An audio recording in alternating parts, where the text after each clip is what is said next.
We're collabing with Bryan Seeker, doing 2 of his characters for his Harry Potter recasting series. Let's get into it.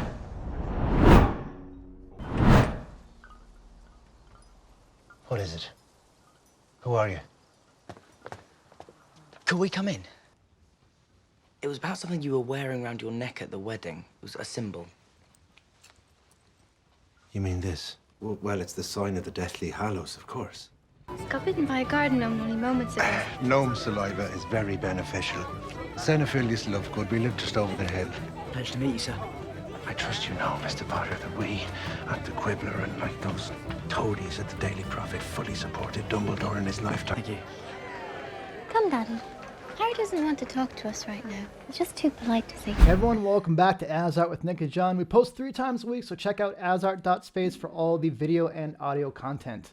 All right, so Nick, this has definitely been our roughest go for the deepfake so far. Yes. In fact, they're still processing right now. We don't know how they're going to turn out. We already know there's some horrible fails we're going to talk about later on. But overall, how do you think this is coming? We're laughing because we know you guys are going to laugh at some of this stuff. But so what do you think so far? So Bryan Seeker, we've been working with him, like doing the deep fakes for his awesome videos. He does Harry Potter recasting videos. We love working with the guy. The characters he picked was Mr. Lovegood, Luna's father, and he has like 2 scenes like in the whole film, and he has beautiful long hair, but the hair beautiful long gets in the way. It gets in the way. Nick's bias, guys. But yeah. It gets in the way. You know what I mean? So to give some explanation of what he means by getting in the way. So when you're doing a deepfake, you want a clear view of the face so it can learn the faces and the shapes. But he has this hair draped down over his face almost in all the shots. And like Nick said, there's not that many shots. And worse yet, the guy's moving around. It's all dangling and bouncing around. I'm like, oh my gosh, you guys, shave your head. Come on, you guys, keep it simple. But so that was a concern, but not nearly as big a concern as the other person that Bryan Seeker's doing deepfake. Dumbledore's brother. The beards, man. Not the beard! Not the beard! Not the beard!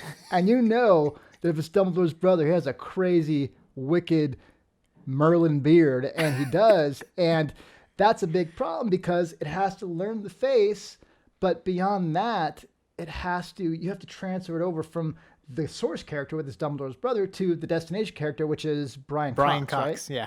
Brian Cox, and he does have facial hair, so he fits that part well. But I found one interview with facial hair. Yeah, but the other problem is you have to try and get the facial hair to match up, which I'm thinking it's not going to work, but it's still processing. We'll see how it works. But either way, we have some really fun fails for you guys as well. But so overall, what are you thinking, Nick, about this?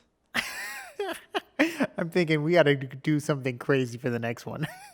By the way, we did a visual effects breakdown of the first Harry Potter film, and we were discussing like the last shot when Lord Voldemort is on the back of Professor Quirrell's head, and he appears. We were looking at it. We're like, wait a minute. It's been a while since we like really looked at that scene. And we're like, that's a different Voldemort than the one later on, and we're like, we got to update this scene. So we're actually in the process of updating that scene, which the video should be out hopefully in a week.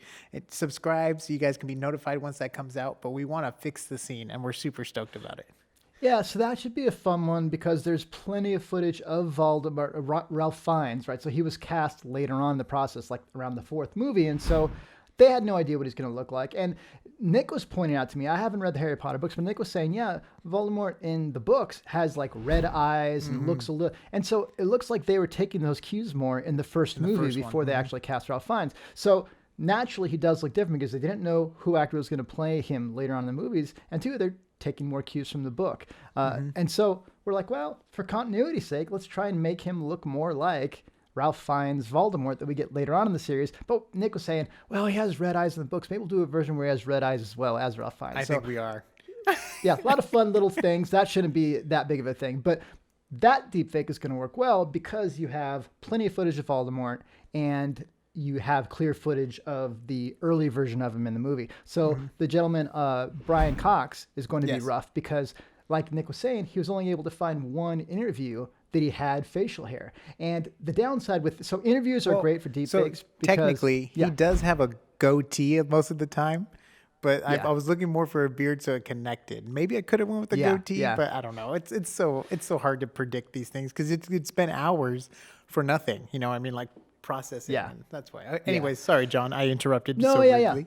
So ideally, when you're doing a deepfake, you want to have all the different angles and all different expressions. Interviews usually don't give you the more dramatic performances because people are cool, calm, and collected in interviews. But the other thing is in this interview, it's basically one camera and he's just talking normally. So we're not getting these extremes and he's not, giving this crazy performance. So that one might not come out. Now, if we just tried to take the beard from the original Dumbledore's brother, then maybe we didn't have to worry about the facial hair. So really, this is a learning process for us as well. And we're going to do, if this fails miserably, we're going to do a deepfake fail video for this session as well. And you'll be able to understand why it didn't work. And hopefully you'll come away with like a better understanding of this process as well. So it's kind of fun though. Processing out of the room. It sounds like a jet stream with 3 graphics cards going, but it'll be fun. Yeah. And we did have some creepy stuff in our first test with Paul Bentley. Yeah. I was looking for, he wears glasses in a lot of his interviews and stuff. So it was really hard to find interviews without glasses or at least evenly lit lighting. And we were so crunched on this deadline because the turnarounds are so fast. So I didn't really get a chance to explore films where he wasn't wearing glasses and to, get the right footage out of it and extract it, all that fun stuff from finding the footage. But, there were some pretty creepy faces and we're going to totally put that in a deepfake fail. It was so creepy. I mean, there's this one where I was just like in my seat, like, oh God, I feel like he's finally pierced into your soul. Yeah, he was either reading my soul or destroying it. I don't know what, but yeah, it's some fun stuff for sure. So if you guys love Harry Potter, we love Harry Potter. We're doing a breakdown of the Chamber of Secrets, and it's so much fun because we liked how they used a lot of actual props and they mix it in with the 3D. It's really cool. We're super stoked. Go subscribe. We'll be notified when it comes out. I'm super excited for it.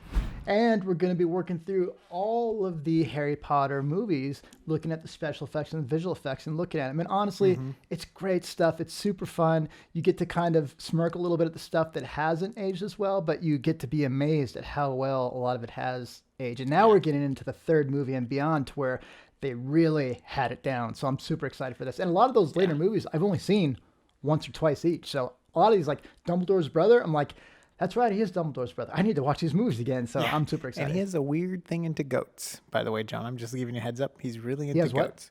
He's really into goats. Really? Like the goats. Animal goats. I know, ghosts. I'm like, okay, no, goats. Oh, okay. That's awesome.